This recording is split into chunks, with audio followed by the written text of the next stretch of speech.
अस्सलाम वालेकुम दोस्तों, मैं कायद हुसैन यूनानी दवाखाना कुदरती से। और आज हम बात करेंगे कि पेनिस का साइज़ कितना होना चाहिए। अक्सर लोग जो हैं वो इस चीज़ से मायूस रहते हैं कि उनका पेनिस साइज़ छोटा है। उसकी जो है वजह है, वो दो चीज़ों से कंपेयर करके देखते हैं। एक तो पोर्नोग्राफी और दूसरा जो है वो अपना ऊपर से नीचे की तरफ को देखना।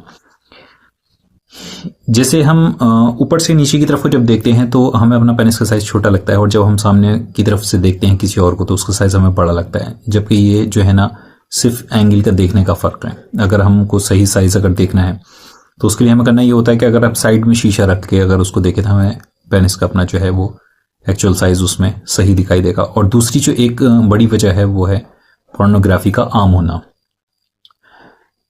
देखिए, अगर आप कभी भी पोर्नोग्राफी में जो लोग आते हैं, अगर उनसे अपना कंपेयर करेंगे तो हमेशा मायूस रहेंगे। उसकी एक वजह यह है कि वहाँ पर वही लोग जो है लिए जाते हैं जिनका पेनिस साइज़ जो है वो नॉर्मल इंसान से ज़्यादा बड़ा होता है या बेहतर होता है।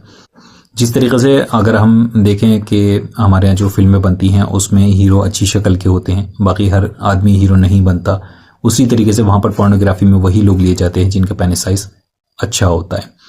दुनिया के यकीन मानिए, दुनिया के जो हैं 80 से 90% लोग हैं, उनका पेनिस साइज़ आप ही के जितना होता है।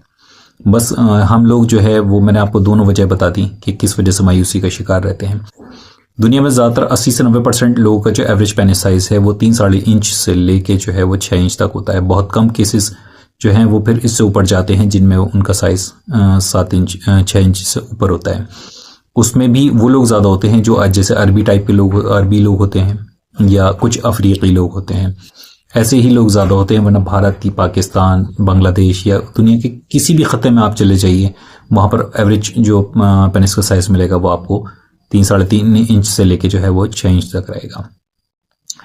कुछ लोगों की गलतफहमी ये भी होती है कि जब तक सेक्स के दौरान अगर आपका पेनिस जो है वो यूटेरस को छू के ना आ जाए, तब तक लड़की को सेटिस्फेक्शन नहीं मिलता। तो यहाँ पर भी आपकी गलतफहमियाँ रहती हैं, क्योंकि लड़की को सेटिस्फेक्शन लंबाई से नहीं होता, ना मोटाई से होता, बल्कि लड़की जो होती है सेटिस्फाई होती है आपकी हार्डनेस से और आपकी टाइमिंग से। ये दो चीज़ें मायने रखती हैं।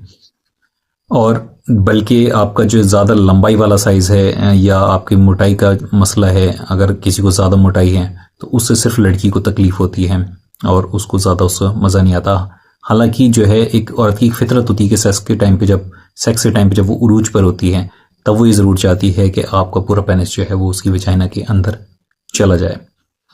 मैं आपको एक चीज़ और बता देता हूँ यहाँ पर आपकी जानकारी के हिसाब से, कि जिस तरीके से आदमी का आगे का कैप का हिस्सा हसास होता है। यहाँ पर मेरी यंग लैंग्वेज थोड़ी ओपन हो जाएगी, लेकिन सिर्फ आपको जो है समझाने की वजह से मुझे थोड़ी ओपन करनी पड़ रही है, वरना मुझे ये चीज़ें पसंद नहीं है बिल्कुल भी। तो जिस तरीके से आपका जो है वो कैप का हिस्सा जो है हसास होता है या सेंसिटिव होता है, उसी तरीके से लड़की की वजाइना का जो होता है वो 1.25 इंची का हिस्सा जो होता है वो सेंसिटिव होता है। उसके बाद उसको ज़्यादा अंदर फ़र्क नहीं पड़ता। फ़र्क उसको पड़ता है सिर्फ हार्डनेस से आपकी और आपकी टाइमिंग से। तो आप इस वहम को दिल से निकाल दीजिए कि आपका पेनिस साइज़ छोटा है। अगर आपका पेनिस साइज़ 3 इंच तक भी है तब भी आप जो है बेहतर सेक्स कर सकते हैं, बशर्ते कि उसमें टाइटनेस अच्छी आती हो और उसमें आपकी टाइमिंग अच्छी हो। तो 3 इंच से लेके अगर आपका 6 इंच तक है तो आपको परेशान होने की ज़रूरत नहीं है। वो आपका वो नॉर्मल साइज़ है जो दुनिया के ज़्यादातर लोगों का होता है। तो ये आज के लिए आपके लिए वीडियो थी। नेक्स्ट वीडियो के साथ मैं फिर हाजिर हूँगा। तब तक के लिए मुझे इजाज़त दीजिए। अल्लाह हाफिज़।